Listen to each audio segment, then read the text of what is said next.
Assalamualaikum warahmatullahi wabarakatuh. Sebelumnya perkenalkan, nama saya Siska Safira, NIM 182310101067 dari Fakultas Keperawatan Universitas Jember. Pada kesempatan kali ini, saya akan mempresentasikan laporan akhir kuliah kerja nyata Back to Village 3 tahun 2021 yang saya laksanakan selama 30 hari. Saya tergabung dalam kelompok KKN 54 dengan dosen pembimbing lapangan, Bapak Haji Kul Abror.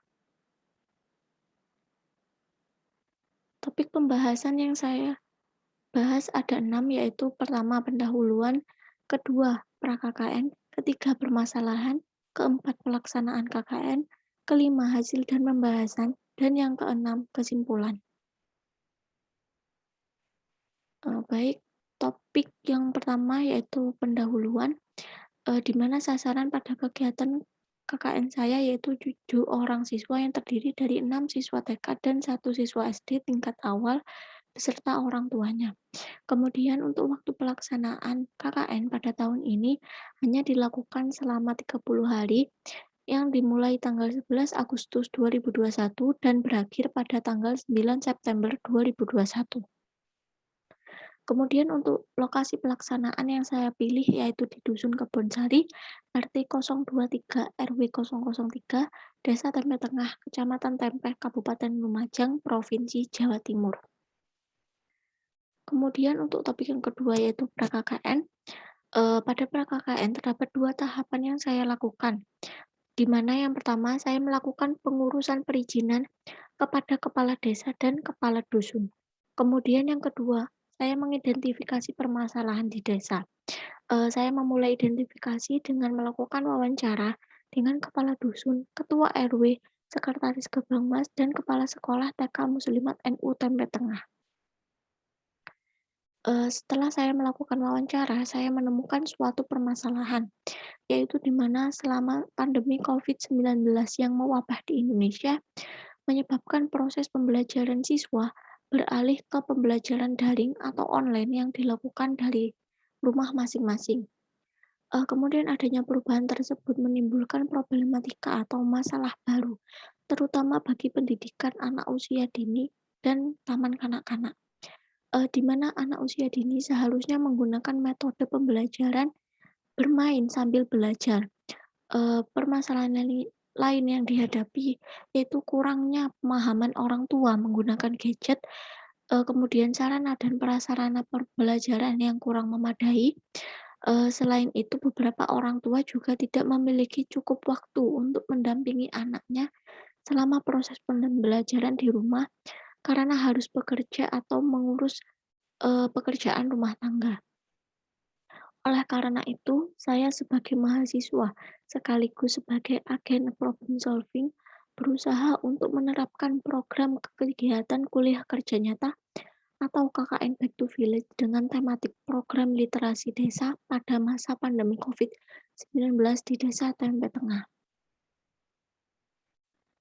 Pelaksanaan kegiatan kuliah kerja nyata dilakukan dalam 4 minggu, yaitu minggu ke-1 merupakan tahap perencanaan, minggu kedua hingga ketiga merupakan tahap pelaksanaan program, dan minggu keempat merupakan tahap evaluasi. Minggu pertama dilaksanakan pada tanggal 11 hingga 17 Agustus 2021 yang merupakan tahap perencanaan. Pada awal kegiatannya itu pada tanggal 11 Agustus dilakukan perancangan kanvas dan matriks program dengan program kerja edukasi cuci tangan dengan benar, pendampingan belajar siswa atau sharing ilmu, pemanfaatan inovasi pembelajaran game edukasi, kuis berhadiah, dan edukasi orang tua tentang pentingnya pendampingan dalam pendidikan anak. Kemudian pada tanggal 12 Agustus dilakukan pelepasan mahasiswa KKN Back to Village 3 UNED 2021. Pada 13 Agustus, saya melakukan identifikasi permasalahan guru selama daring atau online dan permasalahan yang ada selama pengumpulan tugas siswa. Kemudian dilanjutkan dengan diskusi pasca penerjunan dengan dosen pembimbing lapangan, yang setelah itu saya melakukan revisi program kerja Yang pertama edukasi cuci tangan dengan yang benar, kedua pengenalan inovasi pembelajaran game based learning, ketiga pelatihan dan pengembangan kreativitas siswa, keempat pengenalan perilaku cinta lingkungan, kelima edukasi orang tua siswa tentang pendampingan belajar yang dianjurkan bagi siswa TK. Kemudian pada tanggal 14, saya menjelaskan program kerja pada orang tua sasaran. Tanggal 15 diskusi kembali dengan kepala sekolah untuk menyesuaikan kegiatan dengan materi di sekolah. Kemudian pada tanggal 16 dan 17, saya melakukan pengeditan video dan logbook kegiatan yang akan diupload pada link pengumpulan. Selain itu, saya juga menjelaskan program kerja pada ketua RW. Kemudian pada minggu kedua, pelaksanaan program pada tanggal 18 sampai 24 Agustus 2021. Pada minggu kedua ini saya melaksanakan 4 kelas, di mana kegiatan semuanya dilakukan secara offline dan dengan mengundang sasaran ke kediaman saya dan dengan tetap menerapkan protokol kesehatan yang sesuai anjuran. Untuk kelas pertama yang saya laksanakan yaitu edukasi cuci tangan dengan benar yang bertujuan untuk memberikan pemahaman kepada siswa tentang pentingnya cuci tangan dengan benar dan tepat guna untuk mencegah terjadinya penyakit akibat kuman. Selain itu, edukasi cuci tangan ini diharapkan dapat mengajarkan sasaran perilaku tentang perilaku hidup bersih dan sehat sejak dini. Kemudian pelaksanaan edukasi cuci tangan ini saya laksanakan pada tanggal 20 Agustus yang bersamaan dengan kelas kedua, yaitu pengenalan ular tangga edukasi. Penggunaan ular tangga edukasi dalam pembelajaran ini bertujuan untuk meningkatkan minat sasaran sekaligus membantu dalam berlatih berhitung, belajar ketelitian dengan menyesuaikan mata dadu, melatih kedisiplinan, dan membangun kepercayaan diri. Kemudian pada tanggal 21 Agustus saya melaksanakan kelas ketiga, yaitu pelatihan kreativitas 1, pembuatan pot serbaguna dengan memanfaatkan botol plastik bekas. Kemudian kelas keempat yaitu pengenalan perilaku cinta lingkungan kepada sasarannya dilaksanakan pada tanggal 22 Agustus 2021. Pengenalan perilaku cinta lingkungan ini saya laksanakan dengan mengedukasi sasaran terkait cara merawat bunga dan pengenalan bagian-bagian tanaman, yang dilanjutkan dengan kegiatan berkebun atau menanam bunga. Gambar di atas merupakan hasil karya sasaran yang dihasilkan dari pelatihan kreativitas 1, yaitu pembuatan pot serbaguna. Untuk hasil karyanya sendiri, saya juga membagikan pada media sosial.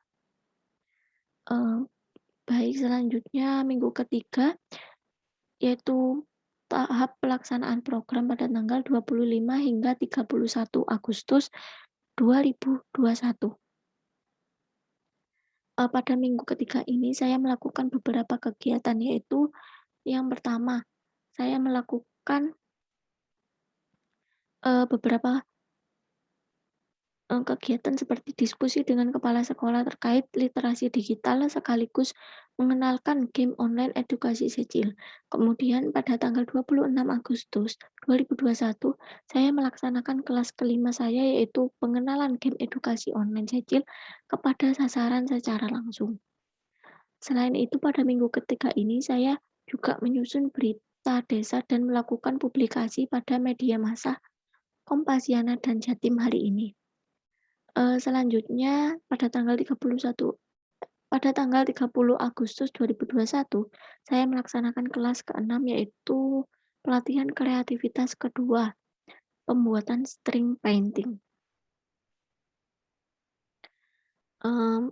Gambar di atas merupakan hasil karya sasaran dari kelas pelatihan pembuatan string painting. Saya juga membagikan hasil karya tersebut pada media sosial.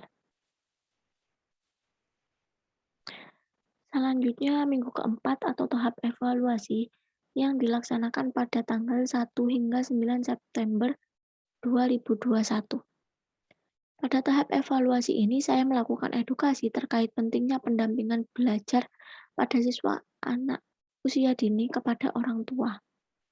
Kemudian melakukan evaluasi perkembangan belajar siswa, serta melakukan submit artikel ke Jurnal Pengabdian Masyarakat atau JPM.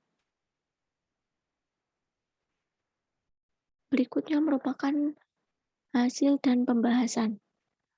Yang pertama, edukasi cuci tangan dengan benar telah diterapkan oleh sasaran. Sasaran telah dibiasakan mencuci tangan ketika baru datang dan setelah melakukan kegiatan selama 30 hari kegiatan KKN. Kemudian pelaksanaan kegiatan berjalan dengan lancar dan terkoordinir dengan baik. Kemudian pelatihan kreativitas dapat mengembangkan kreativitas dan imajinasi yang baik yang dimiliki oleh siswa.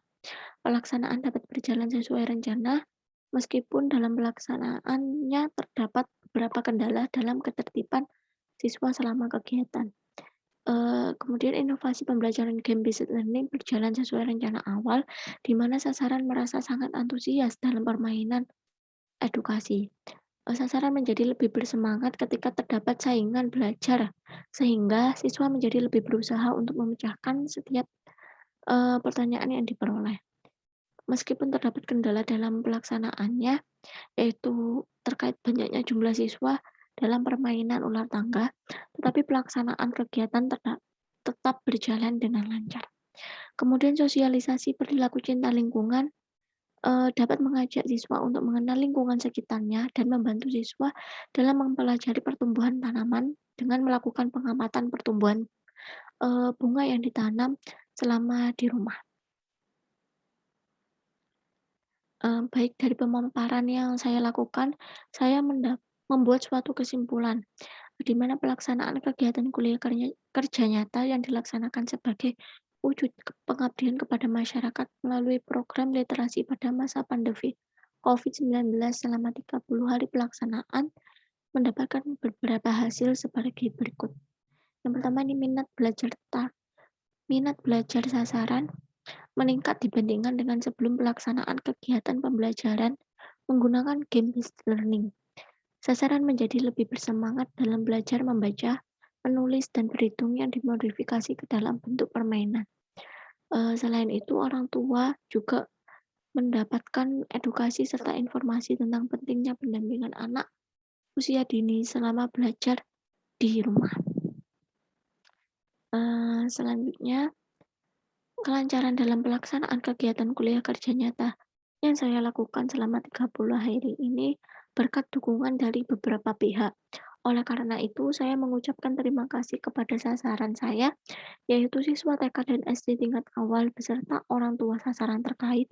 Kemudian saya juga mengucapkan terima kasih kepada Bapak Haji Kul Abror selaku dosen pembimbing lapangan yang telah memberikan bimbingan serta berbagai saran kepada saya yang selama menjalankan kegiatan kuliah kerja nyata ini. Kemudian saya ucapkan terima kasih juga kepada perangkat desa terkait dan kepala sekolah TK Muslimat NU Tempe Tengah yaitu Ustadzah Titik Jamruda yang telah memberikan izin dalam melaksanakan kegiatan kuliah kerja nyata serta memberikan masukan dan saran kegiatan kepada saya. Baik mungkin hanya sampai sini yang dapat saya sampaikan. Jika ada salah kata atau ada kata yang kurang berkenan, saya mohon maaf. Wassalamualaikum warahmatullahi wabarakatuh.